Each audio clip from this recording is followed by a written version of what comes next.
আমার নাম অর্পিতা, বয়স ২১ বছর। দেখতে বেশ সুন্দর এবং বয়সের তুলনায় একটু পরিণত মনে হয়। আমার মুখের গঠন আকর্ষণীয়, গায়ের রং উজ্জ্বল এবং শরীরের গঠন স্লিম নয়, বরং মাঝারি। আমরা গ্রামে থাকি, তাই অন্যান্য গ্রামের মেয়েদের মতো আমিও সাধারণত সালোয়ার কামিজ পরি। আমি শুধু দ্বাদশ শ্রেণী পর্যন্ত পড়াশোনা করেছি এবং তারপরে বাড়িতেই থাকি। বাইরে থেকে আমাকে খুবই সাধারণ এবং সরল মনে হতো। ভিতর থেকেও আমি অতটা চালাক বা চতুর ছিলাম না। তবে সত্যি বলতে সেদিনগুলোতে আমি নিজের সীমা অতিক্রম করেছিলাম। জীবন আমাকে এমন কিছু অভিজ্ঞতা দিয়েছিল যা ভাবনার বাইরে। আমি অনেক দিন আগে একটি অভিজ্ঞতার মুখোমুখি হয়েছিলাম যা আমার মনে এখনও গভীর ছাপ রেখে গেছে।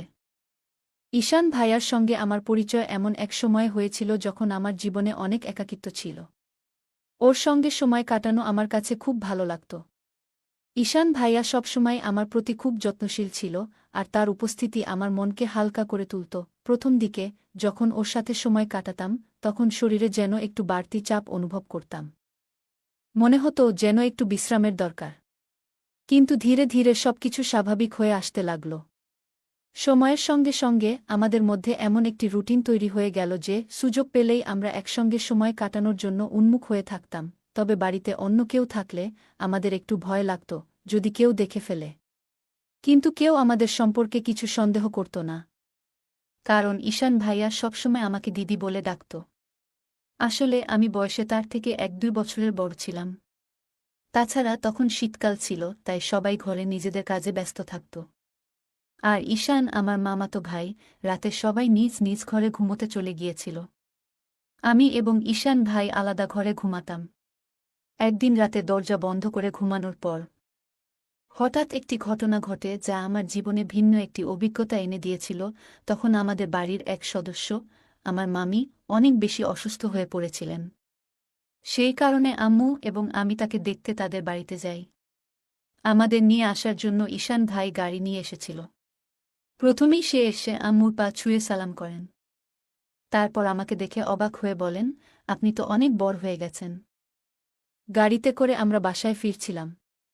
তখন সন্ধ্যা ৭টা বাজে। আমরা দেরি করেই রওনা দিয়েছিলাম, তাই সময় লেগেছিল। বাড়ি পৌঁছে দেখি মামা রান্না করছেন আর মামি বিছানায় শুয়ে আছেন। আম্মু রান্নাঘরে ঢুকে মামাকে বকতে লাগলেন, যখন এত সমস্যা ছিল তখন আমাকে আগেই জানালে ভালো হতো। এত কষ্ট করার কী দরকার ছিল? আম্মু রান্না করতে লাগলেন, আর আমি মামিকে দেখে তার পাশে বসে পড়লাম। মামিও আমাকে দেখে বেশ খুশি হলেন, কিন্তু তার শারীরিক অবস্থা খুবই খারাপ ছিল। কিছুক্ষণ পর আম্মু মামিকে খাবার দিলেন এবং নিজ হাতে তাকে খাইয়ে দিলেন। ততক্ষণে ঈশান ভাই আমাকে ডাকলেন। আমি তার দিকে তাকিয়ে জানতে চাইলাম কি হয়েছে। ঈশান ভাই আমাকে তার কথাগুলো শোনানোর জন্য অপেক্ষা করছিলেন, যা পরবর্তীতে আমাকে একটি নতুন অভিজ্ঞতার মুখোমুখি করেছিল। রাতে খাওয়ার জন্য যখন আমি ঘরে ঢুকি, তখন ঈশান ভাই খাবার খাচ্ছিলেন। আমাকে দেখেই সে বলল, দিদি চলে আসুন, খাবার খান। আমি বললাম, না ভাইয়া, আপনি আগে খান। আমি পরে খাবো, কিন্তু সে আমাকে জোর করেই বসালেন। আমিও খুব ক্ষুধার্ত ছিলাম, তাই বেশি আপত্তি করলাম না। আমরা মজা করে একসঙ্গে খাবার খেয়ে নিলাম, কারণ আমরা আসার সময় চিকেন নিয়ে এসেছিলাম। খাওয়া শেষ হওয়ার পর আমি আম্মুর ঘরে ঘুমাতে যাওয়ার জন্য রওনা দিলাম। তখন ঈশান ভাই বলল, দিদি, যদি কিছু মনে না করেন তবে এখানে আমার ঘরেই ঘুমান না। আমি একটু অবাক হয়ে বললাম, না ভাইয়া, আমি আম্মুর কাছেই ঘুমাবো, কিন্তু সে বারবার অনুরোধ করতে থাকল। শেষে আমি বললাম, ঠিক আছে, এখানে থাকব, কিন্তু আগে আম্মুকে জানিয়ে আসি। ঈশান ভাই আম্মুকে গিয়ে জানালেন যে আমি তার ঘরে থাকছি। এদিকে আমি আমার সালোয়ার কামিজ বদলে ঈশান ভাইয়ের দেওয়া লোয়ার আর টি শার্ট পরে নিলাম, কারণ আমার পোশাকটা একটু বেশি টাইট ছিল। আমাকে সেই পোশাকে দেখে ঈশান ভাই হেসে বললেন, দিদি, আপনাকে এই পোশাকেও অসাধারণ লাগছে, তুমি এত সুন্দর কেন? আমি তাকে কিছু বললাম না, শুধু হেসে কথা ঘুরিয়ে দিলাম। এরপর আমি চাদর গায়ে দিয়ে বিছানায় বসে পড়লাম, আর ঈশান ভাই নিজের চারপাইতে শোয়ার ব্যবস্থা করতে লাগলেন। তখন আমি বললাম, ভাইজা, বিছানাতেই ঘুমিয়ে পড়ুন, এখানে অনেক জায়গা রয়েছে।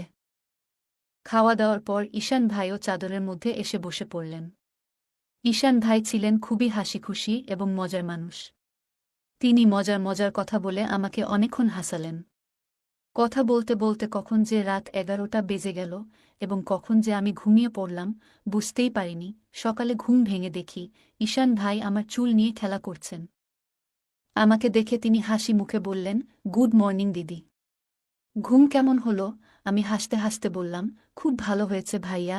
তারপর আমরা দুজন চাদরের মধ্যে বসে চা খেতে শুরু করলাম। সেই সময় আম্মু আমাদের জন্য গরম গরম চা নিয়ে এসেছিলেন। সকালটা খুবই ঠান্ডা ছিল, তাই চাদরের মধ্যেই চা খাওয়া হলো। ঈশান ভাই তখন বারবার আমার দিকে তাকাচ্ছিলেন। আমি হাসি মুখে জিজ্ঞেস করলাম, কি ভাইয়া, এমন করে তাকিয়ে আছেন কেন? তিনি মজা করে বললেন, আপনার চোখ দুটো খুব বড় এবং সুন্দর। সত্যি বলতে দিদি, আপনার চোখের দিকে তাকালে মন ভালো হয়ে যায়।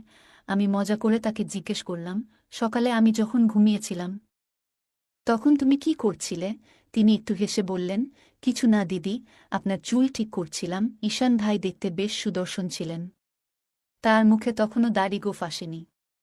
তার ত্বক খুবই পরিষ্কার ছিল এবং আমার চেয়ে সামান্য কম লম্বা ছিলেন। তার এমন কিছু আচরণ মাঝে মাঝে আমাকে একটু অবাক করত। সকালটা বেশ ব্যস্ততার মধ্যে শুরু হয়েছিল। আম্মু ঘরের কাজকর্ম নিয়ে ব্যস্ত ছিলেন, আর মামা কাজের জন্য তৈরি হচ্ছিলেন। আমি আম্মুর কাজে সাহায্য করতে লাগলাম। এর মধ্যেই মামা খাওয়ার প্যাকেট নিয়ে কাজে বেরিয়ে গেলেন। আমার সকালে স্নান করার অভ্যাস অনেক দিনের, তাই প্রতিদিনের মতো আমি স্নান করতে বাথরুমের দিকে যাচ্ছিলাম। কিন্তু আমি জানতাম না যে ঈশান ভাইও এই সময় স্নান করেন। বাথরুমের দরজা খোলার সঙ্গে সঙ্গে আমি লজ্জায় লাল হয়ে গেলাম এবং দ্রুত নিজের ঘরে ফিরে এলাম। ঈশান ভাই তখন স্নানে ব্যস্ত ছিলেন, তার মুখে সাবান ছিল এবং তিনি আমাকে দেখতেও পাননি। কিন্তু আমি এতটাই লজ্জা পেয়ে গিয়েছিলাম যে সেই দৃশ্য বারবার আমার মনে ভেসে উঠছিল। আমি ঘরে বসে নিজের মতো করে কিছু একটা ভাবছিলাম আর একা একাই হাসছিলাম। ঠিক তখনই ঈশান ভাই স্নান সেরে ঘরে এলেন। আমাকে একা একা হাসতে দেখে তিনি মজা করে বললেন, কি হলো দিদি, আজ তো বেশ খুশি লাগছে। ঈশান ভাইয়ের কথা শুনে আমি একটু চুপ হয়ে গেলাম এবং বললাম, না ভাইজা, তেমন কিছু না। আপনার কথাই ভাবছিলাম। তিনি ফোন চালাতে চালাতে পাশে বসে বললেন, আমার ব্যাপারে এমন কি ভাবছিলে যে এত হাসি পাচ্ছে? আমি একটু হেসে বললাম, না ভাইজা, থাক, এটা বলার মতো কিছু নয়। কিন্তু ঈশান ভাই তখন জিদ ধরে বসলেন, না দিদি, বলো না। না বললে আমি ভুল কিছু মনে করব। তখন আমি বললাম, প্লিজ ভাইজা, এটা নিয়ে আর কিছু ভাববেন না। এরপর আমি তাড়াতাড়ি উঠে স্নানে চলে গেলাম। স্নান সেরে আমি নিচে হাফ প্যান্ট আর টপ পরে ফিরলাম। তখনও ঈশান ভাই সেখানেই বসেছিলেন। স্নানের সময় আমি চুলও ধুয়েছিলাম, তাই ঘরে ফিরে চুল শুকোচ্ছিলাম। মজা করার জন্য আমি জেনে বুঝেই পানি একটু ঈশান ভাইয়ের দিকে ছিটাচ্ছিলাম। এটা দেখে হঠাৎ ঈশান ভাই উঠে দাঁড়ালেন এবং আমার চুল ধরে আমাকে বিছানায় বসিয়ে দিলেন। তার আচরণে আমি রাগ করে উঠে বললাম, এটা কি হচ্ছে ঈশান? রাগের বশে আমি তার হাতে একটি মৃদু আঘাত করলাম। এরপর ঈশান ভাই কোনো কথা না বলে চুপচাপ ঘর থেকে বেরিয়ে গেলেন। তার এই আচরণে আমিও কিছুটা হতবাক হয়ে গেলাম।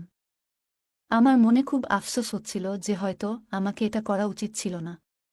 কিন্তু আমি জানতাম ঈশান ভাই যা করতে যাচ্ছিলেন, তাতে যদি আমি তাকে থামাতে কোনো পদক্ষেপ না নিতাম, তবে হয়তো তিনি থামতেন না। এরপর আমি তাড়াতাড়ি নিজের চুল ঠিক করলাম এবং গোসল করে আম্মুর কাছে চলে গেলাম। আম্মু শুধু মামির কথা ভাবছিলেন।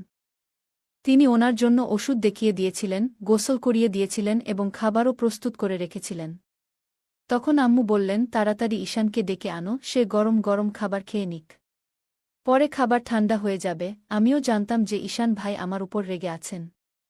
যখন আমি তাকে ডাকতে গেলাম, দেখলাম তিনি ছাদের উপর আছেন। ঈশান ভাই ছাদের উপর বসে ফোনে কিছু দেখছিলেন। আমি পেছন থেকে ডাক দিলাম, ভাইয়া, নিচে চলে আসো। আম্মু খাবারের জন্য ডাকছেন, কিন্তু তিনি কোনো উত্তর দিলেন না। তখন আমি আরও কাছে গিয়ে তার কাছে সরি বলতে লাগলাম, ভাইয়া, দয়া করে আমাকে ক্ষমা করে দাও। রাগের মাথায় এমনটা করে ফেলেছি। তবু তিনি চুপ করে থাকলেন এবং আমাকে উপেক্ষা করতে লাগলেন। আমি আরও কাছে গিয়ে তার হাত ধরে বললাম, ভাইয়া, ভুলটা শুধু আমার নয়, তোমারও। তুমি আমার চুল এত জোরে টেনে ধরেছিলে, তাই আমার রাগ উঠে গিয়েছিল। এতে এত রেগে থাকার কি হলো? প্লিজ, রাগ ভেঙে ফেলো। এটা শুনে ঈশান ভাই রাগ করে তার হাত সরিয়ে উঠে দাঁড়ালেন। আমার চোখে পানি এসে গেল। আমি প্রায় কান্নার স্বরে বললাম, ভাইয়া, প্লিজ, এতটাও রাগ করো না। যদি সেই চরের কথাই হয় তাহলে একটা নয়, আমাকে দুটো চর মেরে দাও। কিন্তু এমন চুপচাপ থেকো না। আমার চোখে পানি দেখে তিনি ধীরে ধীরে বললেন, আচ্ছা, ঠিক আছে। কেঁদো না। তুমি কাঁদলে মোটেও ভালো লাগো না। কিন্তু তোমার হাত তোলাটা ঠিক হয়নি। ঠিক আছে, এবার নেন চলো, খাবার খাই। আমি আবার বললাম, তুমি আগে বলো যে তুমি আমাকে মাফ করে দিয়েছ। ভাইয়া হেসে বললেন, এই যে, এবার থামো। খুব বেশি মাফ চেয়ে ফেলেছ। এটা এত বড় ব্যাপারও নয়। চলো তাড়াতাড়ি নিচে যাই। আমরা দুজন নেমে আসার পর যখন আমরা নিচে গেলাম, আম্মু এবং মামি ইতিমধ্যেই খেয়ে নিয়েছেন। আম্মু তখন রান্নাঘরে কাজ গুছিয়ে নিচ্ছিলেন। আমি আর ঈশান ভাই একসঙ্গে বসে খাবার খেয়ে নিলাম। খাওয়ার পর আমি কিছুক্ষণ মামির পাশে বসে তার সাথে কথা বলতে শুরু করলাম এবং তার শরীরের খোঁজখবর নিতে লাগলাম। এরই মধ্যে আম্মু তার কাজ শেষ করে ফিরে এলেন। আম্মু এসে বললেন, আমি আর তোমার মামি পাশের বাড়ির আন্টির সাথে দেখা করে আসি। একটু হাঁটাহাঁটিও হবে। ততক্ষণ তুমি বাসায় থাকো। ঈশানকেও বলে দিয়েছি যেন কোথাও না যায়। আমরা অল্প সময়ে ফিরে আসব। এরপর আম্মু মামিকে নিয়ে বেরিয়ে গেলেন আর আমি মামির ঘর গুছাতে শুরু করলাম। তখন ঈশান ভাইও সেখানে এসে মজা করতে লাগলেন। আমি তাকে বললাম, ভাইয়া প্লিজ একটা জিনিস এনে দাও। ঈশান ভাই বললেন, বলো দিদি, কি আনব? তোমার কি ভালো লাগে? তখন আমি বললাম, আমার জন্য একটু চকলেট এনে দাও। চকলেট আমার খুব পছন্দ। ঈশান ভাই মুচকি হেসে বললেন, ঠিক আছে, তুমি ঘর পরিষ্কার করো।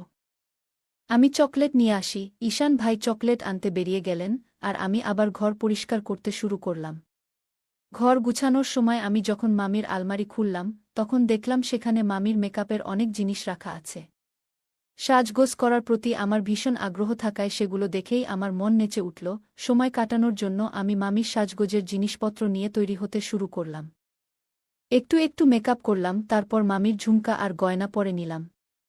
আলমারির উপর দিকে ঝুলিয়ে রাখা মামির শাড়িগুলোর মধ্যে একটি লাল শাড়ি বের করলাম এবং তা পরতে শুরু করলাম। যখন ঈশান ভাই চকলেট নিয়ে ফিরে এলেন, আমি তখন পুরোপুরি সেজেগুজে একেবারে নতুন বউয়ের মতো তৈরি। চুল খুলে নিয়েছি, লিপস্টিক লাগিয়েছি আর হাতে চুড়িও পরেছি। ঈশান ভাই যখন ঘরে ঢুকলেন, আমাকে এমন সাজে দেখে একদম হতভম্ব হয়ে গেলেন। তার মুখ থেকে শুধু বের হল, দিদি তুমি তো অসাধারণ দেখাচ্ছ। আমি তার কাছ থেকে চকলেট নিয়ে বিছানায় বসে খেতে শুরু করলাম। ঈশান ভাইও পাশে বসে গেলেন আর তার চোখ আমার উপর থেকে সরছিল না। তখন আমি বললাম, ভাইয়া এত তাকিয়ে থেকো না। এতে আমি অস্বস্তি বোধ করছি। ঈশান ভাই হেসে বললেন, কি করব দিদি? তোমার উপর থেকে চোখ সরানোর মনই হচ্ছে না। তুমি শাড়িতে এত সুন্দর দেখাচ্ছ যে মনে হচ্ছে যেন সত্যি কোনো পরী। এরপর মজা করে বললেন, মন চাইছে তোমাকে বউ বানিয়ে ফেলি। আমি বুঝতে পারছিলাম সে মুহূর্তে তার মনে কি চলছিল। কিন্তু আমি হালকা হাসি দিয়ে বিষয়টি অন্যদিকে ঘুরিয়ে দিলাম। আমি মজা করে ঈশান ভাইকে বললাম, তাহলে আর থেমে কেন? বলো, আমাকে স্ত্রী বানিয়ে কি করবে? ঈশান ভাই একটু হেসে বললেন, থাক দিদি, জানি তুমি ইচ্ছে করেই ভান করছ। আমি তখন বললাম, তুমি কি তাহলে তোমার দিদিরই সুযোগ নিতে চাও? জানো, যদি আম্মু জান বা মামা জানতে পারেন, আমাদের কি অবস্থা হবে? ভাইয়া বললেন, দিদি এত ভাবনার কিছু নেই। আমরা তো ঘরেই আছি, আর কেউ জানতে পারবে না। তুমি শুধু একটা বার হ্যাঁ বলো, আমি সব সামলে নেব। আমি মুচকি হেসে বললাম, তাহলে আগে বলো, তুমি কি আমার এই শাড়ি দেখে এত কথা বলছো, নাকি আগে থেকেই এমন ভাবনা ছিল? ঈশান ভাই হেসে বললেন, সত্যি বলতে, তুমি যখন এসেছ তখন থেকেই মনে হচ্ছিল। তুমি যদি একবার রাজি হও, সব সহজ হয়ে যাবে। আমি মজা করে বললাম, ঠিক আছে, যখন তুমি চাও আমি তোমার কথা শুনি, তাহলে তোমার দায়িত্ব ভালো করে পালন করো। এই কথায় ভাইয়া খুব খুশি হয়ে বলল, ধন্যবাদ দিদি। জানতাম তুমি আমাকে না করবে না। তুমি সত্যিই সেরা। আমি বললাম, থামো তো, এত প্রশংসা করার দরকার নেই। আর সন্ধ্যায় আমার জন্য চকলেট আনতে ভুলবে না। ভাইয়া বলল, ঠিক আছে দিদি, যা চাইবে সব আনব। একটু অপেক্ষা করো। ঈশান ভাই বেরিয়ে যাওয়ার পর আমি একটু অস্বস্তি অনুভব করলাম। যখন তিনি ফিরে এলেন, আমি বললাম, ভাইয়া এই মুহূর্তে আমার একটু অসুবিধা হচ্ছে। সন্ধ্যায় এই বিষয়ে কথা বলবো। আর এখন আমাকে সময় দাও, ঠিক আছে? কিন্তু ঈশান ভাই আমার কথায় থামল না। সে শান্ত গলায় বলল, দিদি এত ভাবছ কেন? ভয় পাওয়ার কিছু নেই। সব ঠিক থাকবে। তবে যদি তোমার অস্বস্তি হয়। আমি মুচকি হেসে বললাম, অস্বস্তি হলে তুমি চোখ বন্ধ করে নিতে পারো, তাই না? আমিও চোখ বন্ধ করলাম। সেই মুহূর্তে ঈশান ভাই কিছু বলতে যাচ্ছিল, কিন্তু ঠিক তখনই দরজায় হঠাৎ কড়া নাড়ার শব্দ হল। আমরা দুজনেই থমকে গেলাম। কিছুক্ষণ পর বাইরে থেকে আম্মুর গলা শোনা গেল, কেউ কি ঘরে আছো? দরজা খুলবে না? আমি সঙ্গে সঙ্গে বিছানা থেকে উঠে দাঁড়ালাম, কারণ আমি শাড়ি পরে পুরো সাজগোজ করেছিলাম, আর উপরে ছিলাম মামির ঘরে। ঈশান ভাইয়েরও মেজাজ পুরো নষ্ট হয়ে গেল। কিন্তু ভাইয়ার মুখ দেখে আমার ভেতরে ভেতরে হাসি পেয়ে যাচ্ছিল। তৎক্ষণাৎ আমি ঈশান ভাইকে ঘর থেকে বের করে দিলাম, নিজেও শাড়ি খুলে নরমাল কাপড় পরে নিলাম। তারপর আবার ঘর গুছানো শুরু করলাম। এদিকে আম্মু জান মামিকে বারান্দায় বসিয়ে রেখে সোজা রান্নাঘরে গিয়ে চা বানাতে ব্যস্ত হয়ে গেলেন। আমি তাড়াতাড়ি ঘর ঝাড়ু দিতে শুরু করলাম।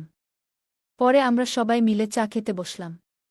চা খাওয়ার পর আম্মু জান কাজে মন দিলেন, আর মামি বারান্দায় শুয়ে রইলেন। আমি সময় কাটানোর জন্য আম্মুকে কাজে সাহায্য করতে লাগলাম। কিছুক্ষণ পর খেয়াল করলাম ঈশান ভাই কোথাও নেই।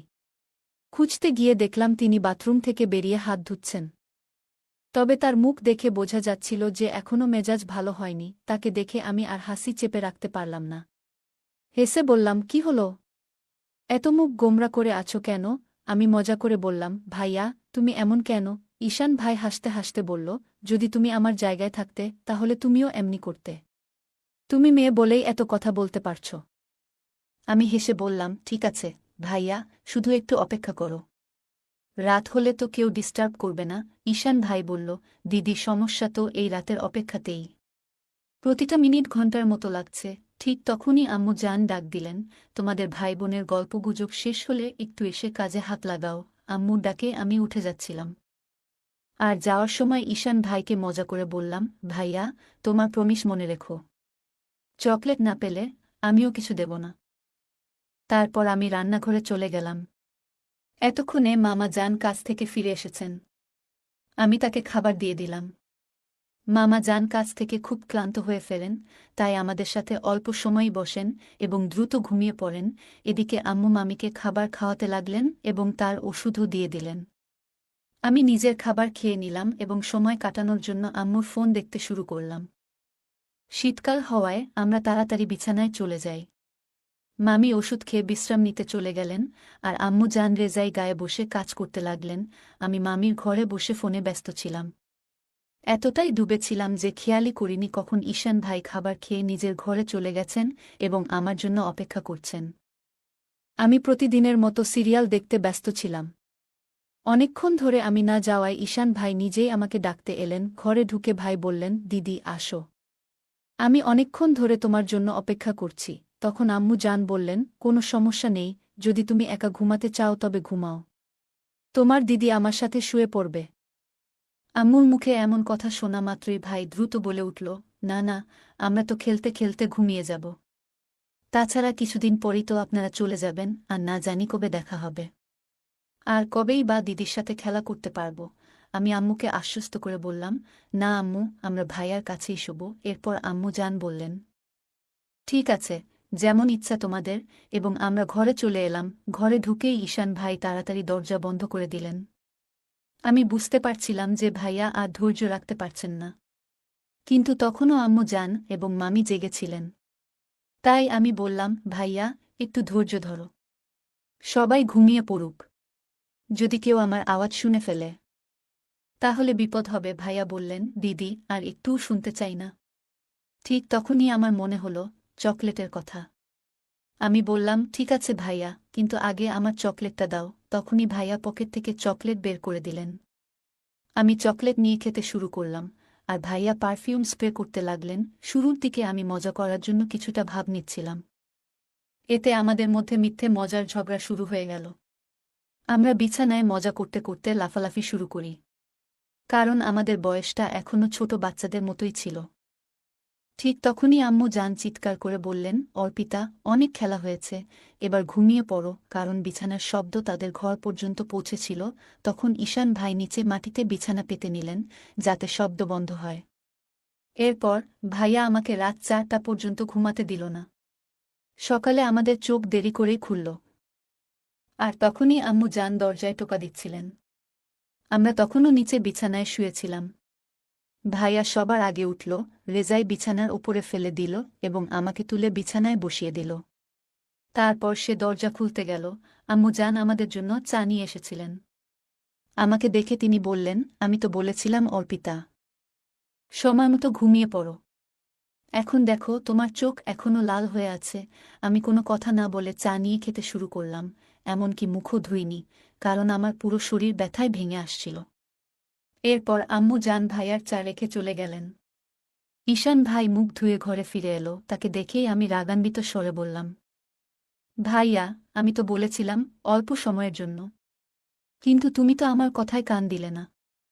এখন দেখো আমার শরীর কতটা ক্লান্ত হয়ে পড়েছে, আমি তো ঠিকভাবে দাঁড়াতেও পারছি না। যদি আম্মু এসে জানতে চান তখন আমি কি বলবো? ভাইয়া দ্রুত উত্তর দিল, দিদি দুশ্চিন্তা করো না, আমি মেডিকেল স্টোরে গিয়ে ওষুধ নিয়ে আসি।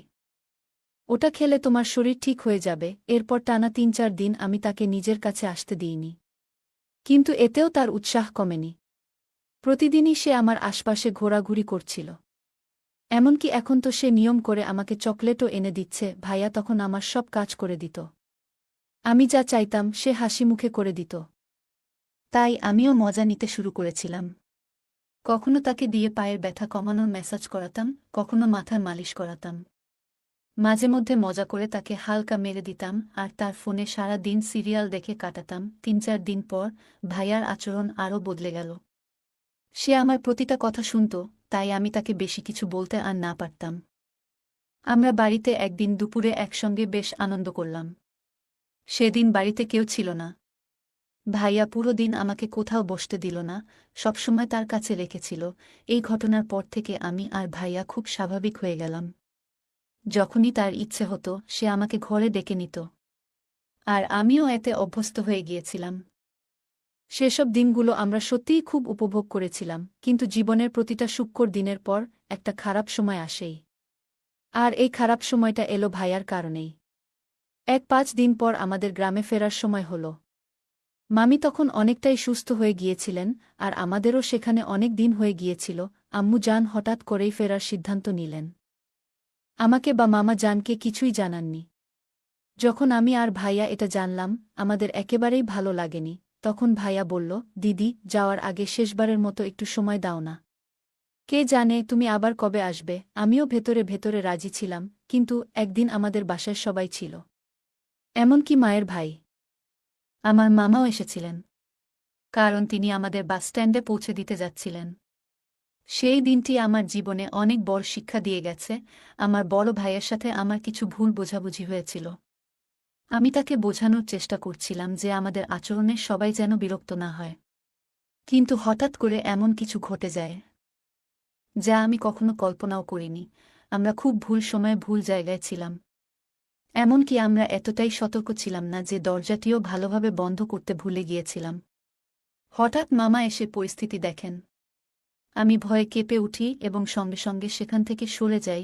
মামা অনেক রাগ করেছিলেন, কিন্তু তিনি ধৈর্য ধরেছিলেন। মা এসে পুরো বিষয়টি সামলান। তিনি আমাদের ভুলগুলো বুঝিয়ে দেন এবং সেই দিনটি আমাকে অনেক বড় শিক্ষা দেয়। পরিবারের সবার ভালোবাসা এবং সহযোগিতায় আমরা পরিস্থিতি সামলে নিই। এরপর থেকে আমি নিজের ভুল থেকে শিখেছি। সেই ঘটনার পরে আমি আর কখনো এমন কিছু করতে চাইনি যা আমার পরিবারকে বিব্রত বা ক্ষতিগ্রস্ত করতে পারে। বন্ধুরা, আমাদের জীবনে ভুল হতে পারে, কিন্তু তা থেকে শিখে নেওয়া সবচেয়ে গুরুত্বপূর্ণ। আপনাদের জীবনেও যদি কখনো এমন কোনো পরিস্থিতি আসে, তাহলে সেটি সামলে নিতে চেষ্টা করবেন এবং পরিবারের সঙ্গে সব সময় খোলামেলা আলোচনা করবেন। গল্পটি আমাদের শেখায় যে যে কোনো সম্পর্কের মধ্যে সীমারেখা থাকা গুরুত্বপূর্ণ। অত্যধিক ঘনিষ্ঠতা কখনো কখনো ভুল বোঝাবুঝির কারণ হতে পারে। তাই আমাদের উচিত সব সময় নিজের এবং অন্যের স্বাচ্ছন্দ্যকে প্রাধান্য দেওয়া। পরিবারের পরিবেশ এবং সম্পর্কের প্রতি সম্মানজনক আচরণ অত্যন্ত গুরুত্বপূর্ণ। আমাদের কাজ বা আচরণ যেন পরিবারের কারো জন্য বিব্রতকর না হয়, তা নিশ্চিত করা দরকার। মানুষ মাত্রই ভুল হতে পারে, কিন্তু সেই ভুল থেকে শিক্ষা নেওয়া এবং ভবিষ্যতের সঠিক সিদ্ধান্ত নেওয়া একজন ব্যক্তির পরিণত মানসিকতার পরিচয়। যে কোনো পরিস্থিতিতে সচেতন থাকা দরকার। গল্পে দরজা বন্ধ না করার ঘটনাটি একটি ছোট ভুল ছিল, কিন্তু তা বড় সমস্যার কারণ হয়ে দাঁড়ায়। এ থেকে বোঝা যায় ছোটখাটো বিষয়ে সতর্ক থাকা জীবনে বড় প্রভাব ফেলে। এই গল্পটি আমাদের শেখায় জীবনের প্রতিটি অভিজ্ঞতা থেকে কিছু না কিছু শেখার সুযোগ আছে। ভুলগুলো শুধরে নিয়ে আরও ভালো মানুষ হওয়ার জন্য সেই শিক্ষা কাজে লাগানোই সবচেয়ে গুরুত্বপূর্ণ। যদি এই বার্তাটি আপনার জীবনের সঙ্গে সম্পর্কিত মনে হয়, তবে পরিবার এবং কাছের মানুষদের সঙ্গে সময় কাটানোর সময় তাদের অনুভূতির প্রতি সম্মান দেখান। জীবনকে সুন্দর ও ইতিবাচক দৃষ্টিভঙ্গিতে দেখুন। আমার এই ছোট জীবনের অভিজ্ঞতা কেমন লাগল জানাতে ভুলবেন না। বন্ধুরা, যদি এই গল্পটি ভালো লেগে থাকে তাহলে দয়া করে ভিডিওটি লাইক করুন এবং আমাদের চ্যানেলটি সাবস্ক্রাইব করুন। পাশে থাকা বেল আইকনটি প্রেস করুন, যাতে করে আমরা যখনই নতুন ভিডিও আপলোড করি তার নোটিফিকেশন সবার আগে